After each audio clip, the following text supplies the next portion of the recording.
তিনজন লোক এবং চারজন বালক একটি কাজ 14 দিনে শেষ করতে পারে।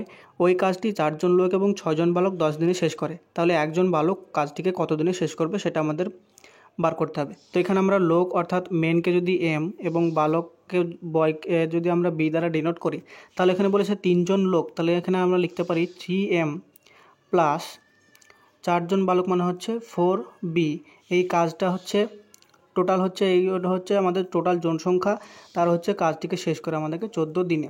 তাহলে এরা একদিনে যদি এই কাজটা করে তাহলে 14 দিনে যেই কাজটা করবে সেইটা হচ্ছে আমাদের টোটাল ওয়ার্ক পেলাম, ইজ ইকুয়াল টু এইটাই আবার বলেছে যে ওই কাজটি মানে একই পরিমাণ কাজ চারজন লোক অর্থাৎ 4m প্লাস 6জন বালক অর্থাৎ 6 ইন্টু বি এইটাকে টোটাল কত দিনে করে, এইটা হচ্ছে টোটাল 10 দিনে করে।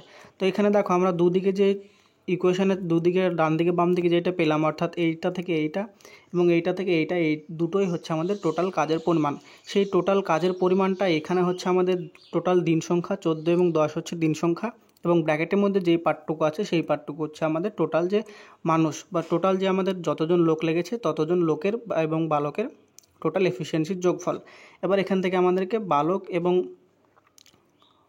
মেনদের যে এফিসিয়েন্সি সেইটা আমরা পাবো। তো এটা যদি আমরা ক্যালকুলেট করার চেষ্টা করি তো এখানে দেখো 14কে যদি 2 দিয়ে কাটি তাহলে এখানে পাই 7, 5কে যদি 10কে যদি 2 দিয়ে কাটি তাহলে এখানে পাই 5। এবার দেখো গুণ যদি করি তাহলে এইটা পাই 3 7 21m plus 4 7 28 B is equal to ডান দিকে আমরা পাই 20m প্লাস 5 6 30 বি। এবার মেনগুলোকে যদি আমরা একদিকে নিয়ে আসি তাহলে 21 থেকে যদি আমরা 20 মাইনাস করি তাহলে এইটা পাই আমরা এম ইজ ইকুয়াল টু কত পাবো, 28টাকে 30 থেকে মাইনাস করলে এটা আমরা পেয়ে যাব 2b।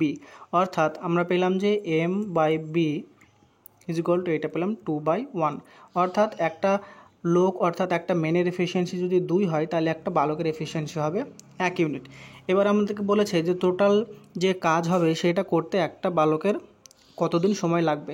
তো আমরা তো জানি না যে টোটাল ইউনিট বা টোটাল ওয়ার্ক কত আছে। তো আমরা প্রথমে যে সমীকরণটা গঠন করলাম সেই সমীকরণটার ইকুয়াল সাইনের পাশে দুটো আমরা পার্ট পেয়েছি। সেই দুটো পার্টের যে কোনো একটা অংশ থেকে যদি আমরা টোটাল ওয়ার্কটা বার করি তো টোটাল ওয়ার্কটা যদি আমরা দেখো সেকেন্ড পার্ট অর্থাৎ 4m plus 6b multiplied by 10 থেকে যদি টোটাল ওয়ার্কটা বার করার চেষ্টা করি তাহলে আমাদের যে পার্টটা ছিল সেটা ছিল 4m multiplied by 6b plus 6b multiplied by 10। তাহলে এখানে আমাদের মেন আর বয়েজের যে এফিসিয়েন্সি পেয়েছি সেটা পেয়েছি 2:1।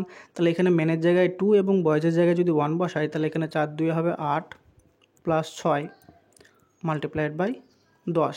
তাহলে এখানে কত পাবো 14 মাল্টিপ্লাইড বাই 10, তার মানে এটা লিখতে পারি আমরা 140। এই 140 যেটা পেলাম সেটা পেলাম আমরা টোটাল ওয়ার্ক বা মোট আমাদের কাজ। এবার আমাদেরকে বলেছে একজন বালকের, তাহলে একজন বালকের কতদিন সময় লাগবে, কতদিন সময় লাগবে সেটা বার করার জন্য আমরা উপরে লিখি টোটাল ওয়ার্ক অর্থাৎ এখানে যেটা পেয়েছি 140 ডিভাইডেড বাই একজন বালকের এফিসিয়েন্সি সেটা আমরা পেয়েছি 1 ইউনিট। তাহলে 140 ডিভাইডেড বাই 1 মানে হচ্ছে 140 দিন একটা বালকের সময় লাগবে টোটাল কাজটি শেষ করতে, যেটা আমাদের অপশান নাম্বার এ হয়ে যাবে এখানে সঠিক উত্তর।